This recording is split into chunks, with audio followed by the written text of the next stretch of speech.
जय श्री गुरुदेव।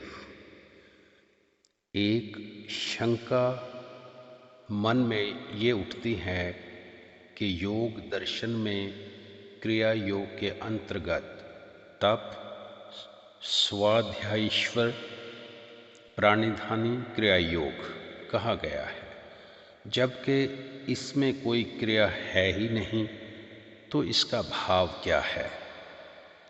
गुरु महाराज, योग दर्शन में वर्णित क्रिया योग साधकों की प्रारंभिक भूमिका के निर्माणार्थ है। जब तप, स्वाध्याय यदि ईश्वर के प्रति समर्पित होकर किया जाए तो शक्ति की अंतर्मुखी जागृति अर्थात ईश्वर प्रणिधान की स्थिति निर्मित होती है। यहाँ पर प्रारंभिक अवस्था में ईश्वर प्रणिधान का अर्थ जप से है और उच्च अवस्था में ईश्वर प्रणिधान का अर्थ मंत्र शक्ति की अंतर्मुखी जागृति से। क्रिया का अर्थ है शरीर के अंदर बिना प्रयत्न पुरुषार्थ के घटित होने वाली ऐसी स्वचालित क्रिया जो साधकों में आरंभ हो जाती है, तभी उसकी स्थिति क्रिया योग में स्थापित कही जाती है। इसलिए इस साधना का नामकरण क्रिया योग है।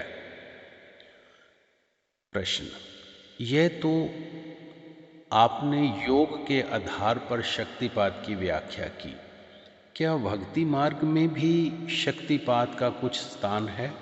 गुरुदेव, जैसा कि हम पहले कह चुके हैं, सभी साधनाएं उपासनाएं शक्ति जागृति के ही लिए है। हृदय की भावना पर आधारित भक्ति मार्ग का अभ्यास भी इसी हेतु किया जाता है। कुंडलिनी शक्ति को भक्ति मार्ग में अल्लाहदीनी शक्ति कहते हैं। जब तक अल्लाहदीनी अंतर्मुखी जागृत होकर क्रियाशील नहीं हो जाती, तब तक प्रयत्न पूर्वक गौणी भक्ति का अभ्यास साधक का कर्तव्य होता है। मंदिर जाना, पूजा पाठ करना, भजन गाना अथवा स्तोत्र पाठ करना, तीर्थ यात्रा करना, सभी का समय भी गौणी भक्ति में ही है।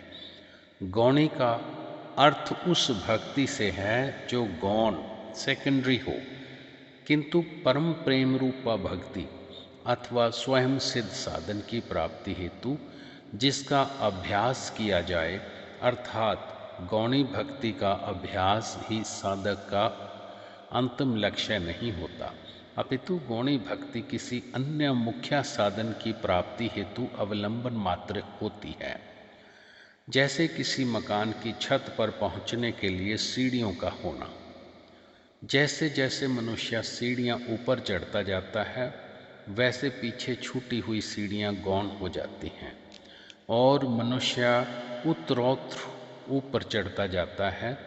इसी प्रकार गौणी भक्ति भी प्रथम पीढ़ी है, जो अगली पीढ़ी अल्लाहदीनी शक्ति की जागृति के उपरांत गौण हो जाती है, तब स्वयं सिद्ध साधन आरंभ हो जाता है।